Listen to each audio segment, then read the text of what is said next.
Ukiendelea kusoma katika masomo kwamba wenzetu Mungu anapanga, anasema sasa nenda kwa watoto. Na baraka jamani zimegawanyika sehemu. Nataka ili 26 muelewe, hivi tutembee tu hivi kilanalana. Baraka ziko mbili. Ya kwanza, baraka ya kwanza kabisa ya rohoni, rohoni ni wokovu, mtu anayepata neema ya kumwamini Yesu na kuoshwa dhambi zake. Hiyo ndio baraka ya kwanza. Jamani, unalo hilo, umeoshwa, ni baraka ya ngapi hiyo? Ya kwanza. Ya pili, baraka ya mwilini. Kama mimi hapo na mama askofu, si ndio mrembo wangu jamani, kamuona baraka za kuoa na kuolewa, kupata kazi, kununua gari, mafanikio. Hizi baraka za mwili. Na wataalamu ile mfafanuzi wa baraka kwenye definition na makomentari hapa anakuja anasema, yule mwenye baraka za roho zile za kuamini Yesu na baraka za mwili, kuoa, kuolewa, kupata mazao, kupata kazi, watoto kufanikiwa, zitafuatana naye.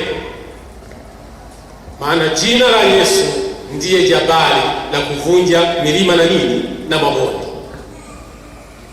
Kazi ya baraka za rohoni, kazi ya baraka za rohoni, kanisa kama hili watu hata 20 tu wana baraka za rohoni. Wafafanuzi wanasema kazi ya baraka za rohoni, kazi ya baraka za rohoni huzaa furaha, huzaa amani, huzaa mafanikio, magonjwa mwiko, laana mwiko. Ndiyo kazi ya baraka za rohoni.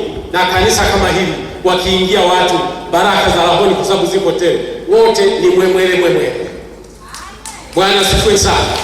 Watu wote wenye baraka za rohoni, hata wakikosa kitu cha mwilini, bado watakuwa na furaha. Hakuna malalamiko wala kulaani, kwa sababu wanajua kila jambo na wakati wake.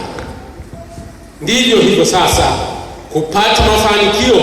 Ukisoma Efeso 1:3, Paulo anasema, atukuzwe Mungu Baba wa Bwana wetu Yesu Kristo, aliyetubariki na baraka za rohoni katika ulimwengu wa roho, ndani yake Kristo yupo. Baraka za rohoni.